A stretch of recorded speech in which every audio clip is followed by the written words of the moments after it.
Super league Kerala അതിന്റെ രണ്ടാം season ശുഭകരമായ പര്യവസാനത്തിലേക്ക് പോവുകയാണ്. ഒരേ ഒരു മത്സരം, അതിനായി കണ്ണൂർ ഒരുങ്ങി. എനിക്കൊപ്പം ശ്രീ നവാസ് മീരാൻ, ഒപ്പം ശ്രീ ഫിറോസ് മീരാൻ, ഒപ്പം ശ്രീ മാത്യു ജോസഫ്, സൂപ്പർ ലീഗിന്റെ തലപ്പത്തുള്ള എല്ലാവരും നമുക്കൊപ്പം ചേരുകയാണ്. ആദ്യം ശ്രീ നവാസ് മീരാൻ, നമ്മൾ രണ്ടാം സീസൺ എന്ന് പറയുന്നത് വളരെ കളർഫുള്ളാണ്. എത്രയോ നേരത്തെ തന്നെ കാണികൾ ഇടം പിടിച്ചു കഴിഞ്ഞു. അപ്പോൾ കേരളത്തിന്റെ മനസ്സിലേക്ക് സൂപ്പർ ലീഗ് കേരള ആഴ്ന്നിറങ്ങിപ്പോയി എന്നുള്ളത് നമുക്കിവിടെ കാണാൻ പറ്റുന്നു. വളരെ സന്തോഷം നൽകുന്നു. അതും കണ്ണൂർ ഫൈനലിൽ വരികയും കണ്ണൂർ ഈ സ്റ്റേഡിയം, ജവഹർലാൽ നെഹ്റു സ്റ്റേഡിയം, കുറേയധികം നല്ല മത്സരങ്ങൾ കണ്ടിട്ടുള്ള ഒരു സ്റ്റേഡിയമാണ്. ഇപ്പോൾ സൂപ്പർ ലീഗ് കേരളയിൽ ഒഴിച്ചുകൂടാനാവാത്ത സ്റ്റേഡിയമായിട്ട് നമ്മൾ കണ്ടിരുന്നെങ്കിലും ഈ വർഷം മാത്രമാണ് നമുക്ക് കണ്ണൂർ കളി നടത്താനായിട്ട് സാധിച്ചത്. അത് ഒട്ടും തെറ്റിയിട്ടില്ല എന്നുള്ളത് നമുക്ക് ഇന്ന് ഈ 5:30 മണിക്കും, നമുക്ക് 7:30 തുടങ്ങേണ്ട കളിക്ക് 5:30 മണിക്കും സ്റ്റേഡിയത്തിലേക്ക് ആൾക്കാരെത്തി എന്നുള്ളത് വലിയ അതിൻ്റെ ഉദാഹരണം തന്നെയാണ്. നമുക്ക് നല്ല സ്റ്റേഡിയംസ് വേണം. ഈ വരുന്ന ആൾക്കാർക്ക് ഒരു എൻ്റർടൈൻമെൻറ്റിനുള്ളൊരു അവസരം കൊടുക്കണം. കൂടുതൽ ആൾക്കാരെ ഇവിടെ കയറ്റാനായിട്ട് നമുക്ക് സാധിക്കുക. അതിന് വേണ്ടിയിട്ടുള്ള ഒരു പണിയായിരിക്കും നമ്മളുടെ ഭാഗത്ത് ഇനിയുള്ള കാലത്ത് കണ്ണൂരിൽ എങ്ങനെ നമുക്കൊരു നല്ല ഇൻ്റർനാഷണൽ സ്റ്റേഡിയം ചെയ്തെടുക്കാൻ സാധിക്കും എന്നുള്ളതായിരിക്കും നമ്മുടെ ഇനി മുമ്പോട്ടുള്ള യാത്രയിൽ ഏറ്റവും പ്രധാനപ്പെട്ട കാര്യം. രണ്ടാം സീസൺ അവസാനിക്കുമ്പോൾ ഒന്നാം സീസണിന്റെ തുടർച്ച എന്നാണ് നമ്മൾ തുടക്കത്തിൽ പറഞ്ഞത്. പക്ഷെ അതിനേക്കാൾ ഒത്തിരി മുന്നോട്ട് പോവുകയും ഒരുപാട് ആളുകൾ ഇതിന്റെ പുറകെ വരികയും കേരളം മൊത്തം സൂപ്പർ ലീഗിന്റെ ആവേശം അലയടിക്കുകയും ചെയ്തു. അപ്പോൾ രണ്ടാം സീസൺ ഏറ്റവും അവസാന ഘട്ടത്തിൽ എത്തി നിൽക്കുമ്പോൾ എന്ത് മാറ്റമാണ് ഈ രണ്ടാം സീസൺ കേരള ഫുട്ബോളിൽ ആകെ കൊണ്ടുവന്നിരിക്കുന്നത്? അല്ല, ആദ്യ സീസൺ നമുക്കറിയാം കേരളം ഫുട്ബോൾ രക്തത്തിൽ ഓടിയിട്ടുള്ള ഒരു സ്റ്റേറ്റ് ആണെന്ന് നമുക്കറിയാം. അപ്പോൾ ആദ്യത്തെ സീസണിൽ നമ്മളതൊരു ഡിപ്സ്റ്റിക് സ്റ്റഡി മാത്രമായിരുന്നു. രണ്ടാം സീസൺ ആയപ്പോഴത്തേക്കും ജനങ്ങൾക്ക് മനസ്സിലായി ഇതൊരു വളരെ സീരിയസ് ആയിട്ടുള്ള എഫേർട്ടാണെന്നും മാത്രമല്ല കുറേ അധികം ആൾക്കാർ നമ്മളുടെ ഈ 6 ടീമംഗങ്ങളും ഏകദേശം 10 കോടിയോളം രൂപ ഇൻവെസ്റ്റ് ചെയ്ത് ഫുട്ബോളിലേക്ക് ഇൻവെസ്റ്റ് ചെയ്യുന്ന ഒരു സ്ഥിതി. ഞാൻ ആ ഇൻവെസ്റ്റ്മെൻ്റ് എന്നുള്ള വാക്ക് ഉപയോഗിക്കുന്നതിൻ്റെ കാരണം ഇന്നിടുന്ന ഈ എഫേർട്ടിൻ്റെ ഗുണം വരുന്ന 5-10 വർഷത്തിൽ നമുക്ക് കാണാനായിട്ട് സാധിക്കും. അപ്പോൾ അത് നമുക്ക് പ്രതീക്ഷ ഉണ്ടായിരുന്നു. പക്ഷേ അത് ശരിയാണ് എന്ന് തെളിയിക്കുന്ന ഒരു സ്ഥിതിയാണ്. ഓക്കെ, ശ്രീ മാത്യു ജോസഫ്, നമ്മൾ തുടക്കത്തിൽ നമ്മളൊന്ന് സംസാരിച്ചതാണ്. അപ്പം രണ്ടാം സീസണിന്റെ അവസാനത്താണ് നമ്മൾ നിൽക്കുന്നത്. അന്ന് പറഞ്ഞൊന്നും തെറ്റിയില്ല എന്ന് മാത്രമല്ല, ബഹുക്ഷേമമായി മാറിയിരിക്കുന്നു രണ്ടാം സീസൺ. അപ്പോൾ അവസാന ഘട്ടത്തിലെത്തി നിൽക്കുമ്പോൾ ഇതിന്റെ പ്രയത്നം, വേർപ്പ്, അതെല്ലാം കടന്നു നിൽക്കുമ്പോൾ നൽകുന്ന ഒരു സന്തോഷം, അത് എത്രമാത്രമുണ്ട്? ഈ ഒരു സന്തോഷം എന്ന് വെച്ചാൽ നമുക്ക് പറഞ്ഞറിയിക്കാൻ പറ്റില്ല. ഇതൊരു 16-20 കൊല്ലമായിട്ടും ഒരു പ്രോപ്പറായിട്ട് ഓപ്പൺ ചെയ്യുന്ന ഒരു സ്റ്റേഡിയമാണ്. അതുപോലെ തന്നെ നമ്മൾ വേറെ 3 സ്റ്റേഡിയം ചെയ്യാൻ പറ്റി. ലാസ്റ്റ് ഇയർ കുറച്ച് സ്റ്റേഡിയംസ് തുറന്നു. ബട്ട് ഈ ഒരു റെസ്പോൺസ്, ഇവിടുത്തെ ഒരു സ്നേഹം ടുവേർഡ്സ് ഫുട്ബോൾ, ആ ഒരു ലവ്, പാഷൻ ഫോർ ഫുട്ബോൾ ഏറ്റവും ഒരു അമേസിങ് ഫീലിംഗ് ആയിരുന്നു. അതാണ് ഞങ്ങളുടെ ഏറ്റവും വലിയൊരു ഫൈനൽസിൽ വന്നതിൻ്റെ ഒരു ത്രിൽ. നമുക്കതാണ്. ഇപ്പോൾ കണ്ണൂരാണെങ്കിലും തിരുവനന്തപുരം ആണെങ്കിലും കൊച്ചിയാണെങ്കിലും, കൊച്ചി നമ്മുടെ മഹാരാജാസിലേക്ക് മാറി, എന്നാലും കാണികൾക്ക് കുറവുണ്ടായിരുന്നില്ല. ജനങ്ങൾ ഇങ്ങനെ, ഫുട്ബോൾ ആരാധകരും ഇങ്ങനെ മുറുകെ പിടിക്കുകയാണ് സൂപ്പർ ലീഗ്. എനിക്കെന്താ, ഇത് ഞങ്ങളുടെ കയ്യിൽ നിന്ന് പോയി. ഇത് ഞങ്ങൾ സൂപ്പർ ലീഗ് അല്ല ഇപ്പം നടന്നത്, ജനങ്ങളാണ് നടക്കുന്നത്. ഇത് ആക്ച്വലി ഓണർഷിപ്പ് കേരളത്തിൻ്റെ ജനങ്ങളുടെ കയ്യിലാണ്. അതാണ് ഞങ്ങൾക്കും ഏറ്റവും ഹാപ്പി ആയിട്ടുള്ളൊരു മൊമെൻറ്റ്. എല്ലാവർക്കും ഞങ്ങളിത് ആക്ച്വലി ഇതായിരുന്നു ഞങ്ങളുടെ ഒരു ആദ്യം കണ്ട ഒരു വിഷൻ. ദാറ്റ് ആൾക്കാർ ഇത് ഏറ്റെടുക്കണം. ഇത് ആൾക്കാരുടെ ആണ്, ഞങ്ങളുടെ അല്ലേ. ഞങ്ങൾക്കൊന്ന് ഫെസിലിറ്റേറ്റ് ചെയ്യാൻ പറ്റും, ഇത് മാനേജ് ചെയ്യാൻ പറ്റും. ബട്ട് അല്ലെങ്കിൽ ഇതിൻ്റെ ഒരു ബേസിക് ലൈഫിനും എല്ലാം കേരളത്തിൽ നിന്നുള്ള ജനങ്ങളുടെ അടുത്ത് നിന്ന് കാണുന്നത്.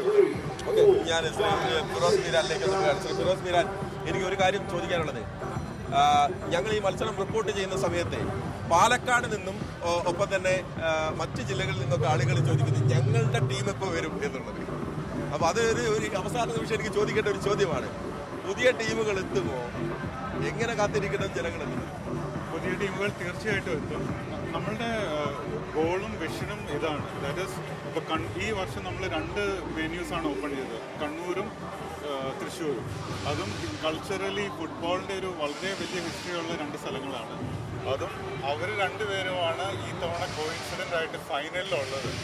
ആൻഡ് അവരുടെ 2 പേരുടെയും ഓഡിയൻസിൻ്റെയും, അതായത് തൃശ്ശൂരുകാരുടെയും കണ്ണൂരുകാരുടെയും സപ്പോർട്ട് എന്ന് പറയുന്നത് നമ്മൾ വാക്കാൽ പറഞ്ഞറിയിക്കാൻ പറ്റാത്ത രീതിയിലുള്ള സപ്പോർട്ടായിരുന്നു. അപ്പോൾ ഇതുപോലെ അക്രോസ് കേരള ഇങ്ങനത്തെ വെന്യൂസ് വരിക, ഇങ്ങനത്തെ ഫുട്ബോൾ കൾച്ചർ വരിക. ഇപ്പോൾ ഈ വർഷം 110 മലയാളികൾ കളിച്ചത്. അതിൻ്റെ അകത്ത് 55 പേര് അണ്ടർ 23 ആയിരുന്നു. അപ്പോൾ അങ്ങനെ കൂടുതൽ ഓപ്പർച്യൂണിറ്റീസ് വരെ ഇതാണ് ഞങ്ങളുടെ പ്യുവർ ഗോള്. അപ്പോൾ തീർച്ചയായിട്ടും അടുത്ത വർഷം വെന്യൂസ് ഉണ്ടാകും പുതിയ ടീംസിന്. എണ്ണം കൂടും തീർച്ചയായിട്ടും. ഓക്കെ, ഞാൻ മനസ്സിലാക്കിയെടുത്തോളം പുതിയ മൈതാനങ്ങൾ ഇപ്പം തൃശ്ശൂരാണെങ്കിലൊക്കെ നമ്മൾ എന്താ പറയുക, ആസ്ട്രോ ടർഫാണെങ്കിൽ ആർട്ടിഫിഷ്യൽ ടർഫാണെന്നുണ്ടെങ്കിലും നമ്മളത് ഉണ്ടാക്കി കളി നടത്തി. പക്ഷേ നമ്മളെ സംബന്ധിച്ച് ഒരു സ്ഥിരമായിട്ടുള്ള ഒരു ഫുട്ബോൾ വേദി, ആളുകൾക്ക് വന്നിങ്ങനെ കൂടിയിരിക്കാനുള്ള നിരന്തരമായി ഫുട്ബോൾ കാണാനുള്ള ഒരു വേദി കേരളം ആഗ്രഹിക്കുന്ന അതാണ്. അപ്പോൾ അതിൻ്റെ ഒക്കെ ഒരു തുടക്കമാണ്, അതിലേക്കുള്ള ഒരു യാത്രയാണ് നമ്മൾ. ഇതൊരു ഡെഫിനറ്റായിട്ട് ഒരു യാത്രയാണ്. ഓരോ വർഷവും ഓരോ സ്റ്റേഡിയത്തിൻ്റെ ഇമ്പ്രൂവ്മെൻറ്റ്സ് ഉണ്ടാകും, പുതിയ സ്റ്റേഡിയത്തിൻ്റെ പ്ലാനുകൾ ഉണ്ടാകും. ഇതൊരു ജേണി ആയിട്ട് ഇതൊരു ഷോർട്ട് ജേണി അല്ല, ഇത് ടൈം എടുക്കുന്ന ഒരു സംഭവമാണ്. പക്ഷേ വി ആർ ഹോപ്പ്ഫുൾ, അത് എല്ലാവരുടെയും സപ്പോർട്ട് കൂടി ഒരുമിച്ച് ഇത് നടക്കും തീർച്ചയായിട്ടും. ഒരു കാര്യം കൂടി, നമ്മൾ 2ാം സീസൺ അവസാനിക്കുന്നു എന്ന് പറയുമ്പോൾ തന്നെ 3ാം സീസൺ നാളെ തൊട്ട് പുതിയ ആലോചനകൾ തുടങ്ങുകയാണ്. ഡെഫിനറ്റ്ലി ഞങ്ങൾ നിർത്തുന്നില്ല. ഞങ്ങളിത് കണ്ടിന്യൂസ് 365 ഡേയ്സ് പ്രോസസ്സാണ്. ഇപ്പോൾ അതിനേക്കാളും കൂടുതൽ ഒരു കാര്യം മഹേഷ്, ഇന്ന് ഞങ്ങൾ വന്ദേ ഭാരത് വരുന്നുണ്ട്. വന്ദേ ഭാരത് കണ്ടിട്ട് ആ സ്റ്റേഷൻ കണ്ടിട്ട് സൂപ്പർ ലീഗ് കേരള മുഴുവൻ ഇതിനെ സപ്പോർട്ട് ചെയ്യാനായിട്ട് ഈ ഫൈനൽസിന് വേണ്ടി ആൾക്കാർ എറണാകുളം, ട്രിവാൻഡ്രം, കൊച്ചി, കാലിക്കറ്റ് എല്ലായിടത്തും നിന്ന് ആൾക്കാർ കയറും. ഫ്ലൈറ്റ്സിനകത്ത് ഞാൻ കാണുന്നത് ആൾക്കാർ ബാംഗ്ലൂരിൽ നിന്ന് വരുന്നു, ദുബായിൽ നിന്ന് എത്രയോ ആൾക്കാർ, ഖത്തറിൽ നിന്ന്.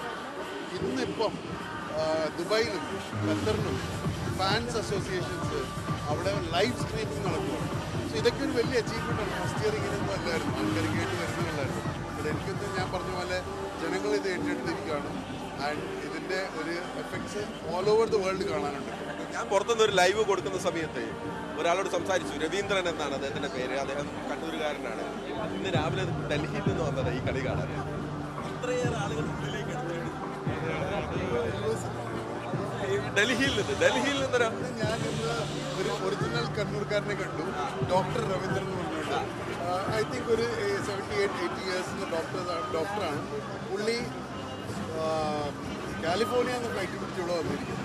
അത്രയ്ക്ക് സപ്പോർട്ട് ചെയ്യാനായിട്ട് വേണ്ടത് കണ്ണൂർ. കാലിഫോർണിയയിൽ നിന്ന് കണ്ണൂരിലേക്ക് എത്തണമെങ്കിൽ അത് ചെറിയ ഫുട്ബോൾ ആവശ്യമായിരിക്കും. പിന്നെ അതൊരു ഫുട്ബോൾ ഒരു യൂണിവേഴ്സൽ ഇതാണ്. നമുക്ക് എല്ലാവർക്കും എല്ലാവരെയും നമ്മുടെ കേരളത്തിലെ ഇന്ത്യയിലെ എല്ലാവരെയും ഒരുമിക്കുന്ന ഒരു സംഭവമാണ്. അപ്പോൾ അതൊരു പറഞ്ഞതുപോലെ ഈ പാഷൻ ഒരു വല്ലാത്തൊരു പാഷനാണ്. അപ്പോൾ അത് ഒരു പോസിറ്റീവ് എനർജിയാണ്. അതൊരു നമുക്കെല്ലാവർക്കും കുറെ കൂടി റെസ്പോൺസിബിലിറ്റി കൂടി പോവുകയാണ്. ഉറപ്പായിട്ടും അടുത്ത സീസൺ ഞങ്ങൾ ഇന്ത്യൻ റെയിൽവേയോട് റിക്വസ്റ്റ് ചെയ്യുന്നുണ്ട്, സ്പെഷ്യൽ ട്രെയിൻസ് ഇടണം, സ്പെഷ്യൽ ബോഗീസ് വേണം. ഓക്കെ, വളരട്ടെ, കുതിക്കട്ടെ സൂപ്പർ ലീഗ് കേരളത്തിന്റെ ഫുട്ബോൾ ആവേശം വളർന്ന് അങ്ങ് വാനോളം എത്തട്ടെ. അപ്പോൾ ഫൈനൽ മത്സരത്തിനുള്ള ഒരുക്കങ്ങൾ പൂർത്തിയായിരിക്കുകയാണ്. 7:30 സനോജ് കുമാർ, മഹേഷ് പോലോ, മീഡിയ.